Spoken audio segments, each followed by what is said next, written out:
Hello students, आज की हमारी वर्कशीट है वर्कशीट नंबर 26 और इस वर्कशीट में हम लोग सामाजिक विज्ञान के भूगोल विषय को पढ़ेंगे और ये कक्षा 10 के विद्यार्थियों के लिए है। इस वर्कशीट में हम लोगों ने विनिर्माण उद्योग के बारे में पढ़ना है और इससे पहले भी हम लोगों ने पीछे के एसएसटी के वर्कशीट में विनिर्माण उद्योग के बारे में पढ़ा है, जिसमें कि हम लोगों ने ये जाना कि विनिर्माण उद्योग होता क्या है, मैन्युफैक्चरिंग इंडस्ट्री क्या होती है। मतलब कि जहाँ कोई सामान बनता है, कच्चे माल को उपयोग लायक सामान बनाया जाता है तो उसको विनिर्माण उद्योग कहा जाता है। जहाँ रॉ मटेरियल को उपयोग लायक यूजफुल बनाया जाता है तो उस उद्योग को विनिर्माण उद्योग कहते हैं। तो इस उद्योग के लिए कुछ महत्वपूर्ण बातें हैं। इस वर्कशीट में हमें ये जानना है कि उद्योगों की आदर्श अवस्थिति क्या है और उपयुक्त स्थान इसका क्या हो सकता है। तो इस वर्कशीट को शुरू करने से पहले मैं आपको बता दूं कि इस चैनल पर आपके लिए 10th का मैथ, 9th का मैथ भी आ रहा है और आपके उपयोग के लिए हिंदी व्याकरण भी आ रहा है। तो उन सभी सब्जेक्ट्स को भी आप प्लेलिस्ट में जाकर देख सकते हैं। और अगर आपको ये वीडियो अच्छा लगता है और आपने सब्सक्राइब नहीं किया है तो आप इस चैनल को सब्सक्राइब भी करें और नेक्स्ट अपने दोस्तों को भी शेयर करेंगे। तो आइए इसमें हम लोग विनिर्माण उद्योग के बारे में जानते हैं, इंडस्ट्री के बारे में जानते हैं कि किस तरह से इंडस्ट्री को लगाया जा सकता है और बहुत ज़्यादा से ज़्यादा मुनाफा कमाया जा सकता है। इस वर्कशीट को पढ़ने के बाद आप इंडस्ट्री के बारे में बहुत सारी चीज़ों को समझ जाएंगे और आपकी समझ अच्छी बनेगी। तो चलिए शुरू करते हैं कि उद्योगों की आदर्श अवस्थिति, मतलब कि आइडियल स्थान क्या हो सकता है, आइडियल क्या हो सकता है उद्योग के लिए। और इसमें हमें 4 बातों पर ध्यान देना होता है। यहाँ 4 बातें दी गई हैं और पहला है कच्चा माल प्राप्त करने की लागत। मतलब कि जब हम उद्योग लगाएंगे, किसी भी तरह का उद्योग या इंडस्ट्री लगाते हैं तो उसमें सबसे पहले हमें ये देखना है कि कच्चा माल प्राप्त करने में कितना लागत लगता है, क्योंकि उद्योग वहीं लगते हैं जहां पर कच्चे माल सस्ते रूप में मिल जाते हैं। जैसे कि आप लोग देखते हैं कि चाय के जितने भी उद्योग हैं वो कहाँ लगते हैं, तो असम के साइड में लगते हैं। चाय के उद्योग असम के साइड में लगते हैं, दार्जिलिंग में लगते हैं, ठीक ना। और नहीं तो फिर दक्षिण भारत में जहाँ चाय की खेती होती है उधर ही चाय से संबंधित उद्योग हैं। लोहे के उद्योग आप देख लीजिए कि जहाँ पर लौह अयस्क प्रचुर मात्रा में मिलता है, लोहे के उद्योग उधर ही लगते हैं। जैसे टाटा में लगा है, टाटा टिस्को में, जो कि जमशेदपुर है, और भिलाई में लौह इस्पात का कारखाना लगा है।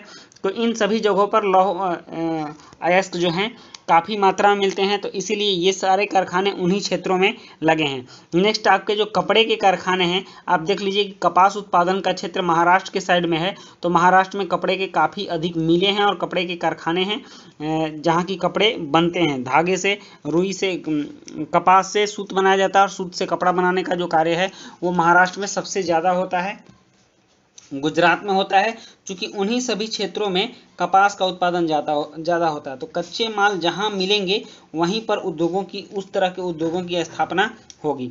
आप शुगर मिल, मतलब चीनी मिल की बात करें तो ये उत्तर प्रदेश साइड में ज़्यादा मिलता है, क्योंकि उत्तर प्रदेश में ईख की खेती ज़्यादा होती है, कच्चा माल वो वहाँ से ज़्यादा प्राप्त होता है, तो उस तरह का इंडस्ट्री वहीं पर लगता है। तो ये कच्चा माल प्राप्त करने की लागत, जहाँ से कम पैसे में कच्चे माल मिल जाएंगे तो उस जगह पर आप उद्योग लगाएंगे। और दूसरा है उत्पादन की लागत, मतलब किसी भी सामान को बनाने में, अगर आप जो सामान बनाना चाहते हैं तो उसमें आपका खर्च क्या हो रहा है, वो कितने में बाज़ार में बिक रहा है, कितने में बिकेगा, कितना आपको प्रॉफिट होगा, कितना लगाएंगे तो लॉस होगा, प्रॉफिट होगा, इन सभी बातों को जानना जरूरी है कि उत्पादन में आपका लागत क्या हो रहा है।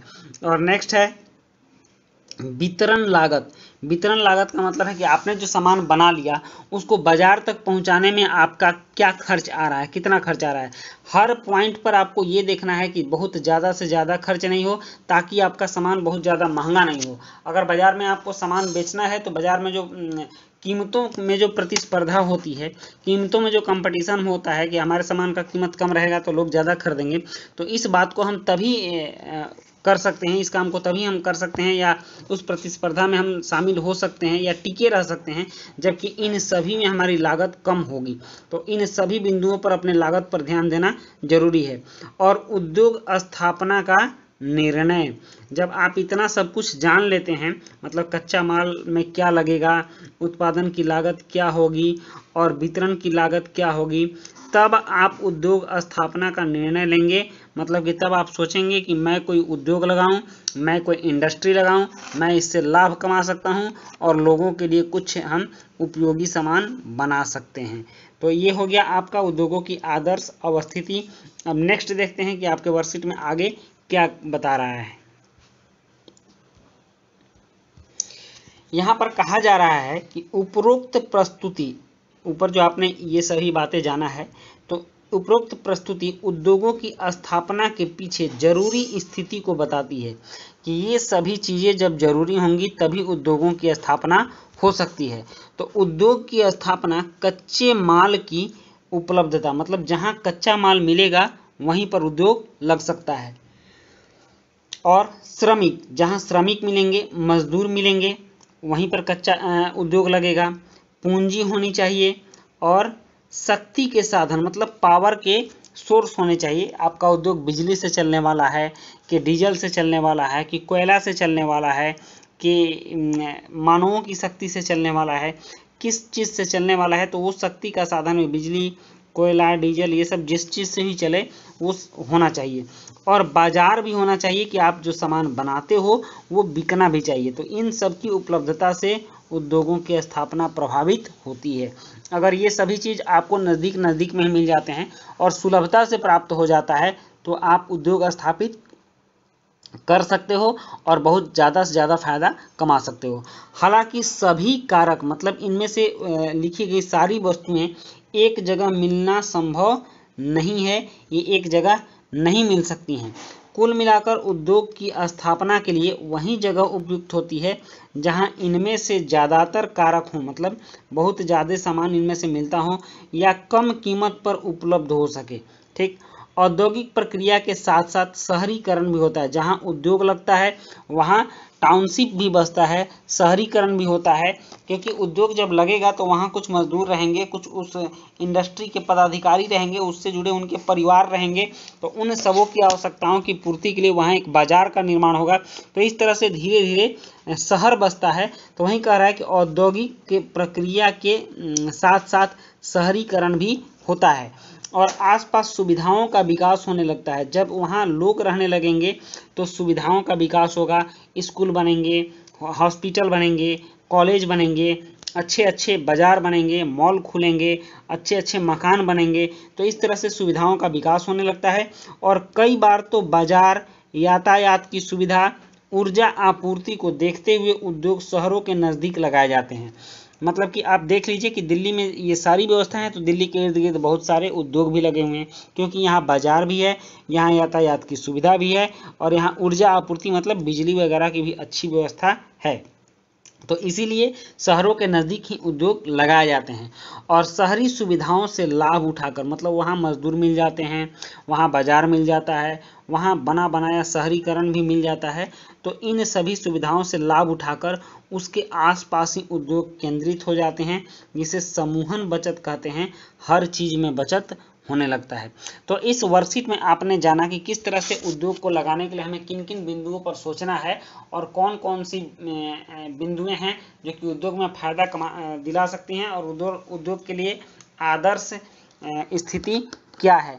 अब आइए इसके प्रश्नों को करते हैं और एक एक प्रश्नों को बारी बारी से इनके उत्तर को हम लिखते चलेंगे। तो इसमें पहला प्रश्न है कि उद्योगों की स्थापना के लिए कौन सा स्थान उपयुक्त होता है। तो उद्योगों की स्थापना के लिए उत्तर है इसका कि उद्योगों की स्थापना के लिए वैसे स्थान उपयुक्त होते हैं जहां कच्चे माल, श्रमिक, शक्ति के साधन तथा बाजार उपलब्ध हों। ठीक, और इसके बाद दूसरा प्रश्न है कि प्रश्न 2 है कि उद्योग जहां शहरीकरण को बढ़ावा देते हैं, उद्योग शहरीकरण, जहां उद्योग लगते हैं वहां शहरीकरण होता है, टाउनशिप बसता है। तो उद्योग जहां शहरीकरण को बढ़ावा देते हैं वहीं शहरों से उद्योग भी लाभ उठाते हैं, क्यों? इसका उत्तर है उत्तर नंबर 2, क्योंकि शहर से उद्योगों को बाजार, यातायात की सुविधा, ऊर्जा आपूर्ति आसानी से प्राप्त हो जाता है। ठीक ना, तो ये सभी चीज़ शहर से उद्योगों को प्राप्त हो जाता है, जिससे कि उद्योग भी शहर से लाभ उठाते हैं। उद्योग शहर तो बसाते ही हैं, लेकिन अगर कहीं शहर है और वहाँ उद्योग लगता है तो उद्योगों को भी शहर से लाभ होता है। नेक्स्ट प्रश्न देखते हैं। तीसरा प्रश्न है कि उद्योगों के विकास में बाजार की उपलब्धता कैसे मदद करती है। मतलब जहां उद्योग लगते हों और वहां यदि बाजार हो तो ये उद्योगों के विकास में कैसे महत्वपूर्ण भूमिका निभाते हैं। तो इसका उत्तर है कि उद्योगों के विकास में बाजार की उपलब्धता बहुत सहायक होती है, क्योंकि बाजार होने से उद्योगों के तैयार माल आसानी से बिक जाते हैं और उद्योगों को भी आवश्यक सुविधाएं आसानी से प्राप्त हो जाती हैं। तो इस तरह से बाजार होने से उद्योगों को भी फायदा होता है। और चौथा और आखिरी प्रश्न देखते हैं। चौथा प्रश्न है कि यदि आपको किसी उद्योग की स्थापना करनी हो, ठीक, तो सबसे ज़्यादा किन दो बातों का ध्यान रखेंगे और क्यों। तो इसका उत्तर है कि उद्योगों की स्थापना के लिए दो सबसे महत्वपूर्ण बातें हैं। पहला कि कच्चे माल की प्राप्ति होनी चाहिए। जहां उद्योग लग रहा है उस जगह पर कच्चा माल आसानी से प्राप्त होना चाहिए। और यातायात के साधन होने चाहिए, क्योंकि इनकी समुचित व्यवस्था किए बिना जहां यातायात का साधन नहीं होगा और कच्चे माल की प्राप्ति नहीं होगी तो इनकी उपलब्धता के बिना कोई भी उद्योग की स्थापना संभव नहीं है। तो इस तरह से आपके चारों प्रश्न हो गए और आपका जो वर्कशीट है उस वर्कशीट भी समाप्त हो रहा है। तो हम लोग मिलते हैं फिर नेक्स्ट वर्कशीट में। तब तक के लिए गुड बाय।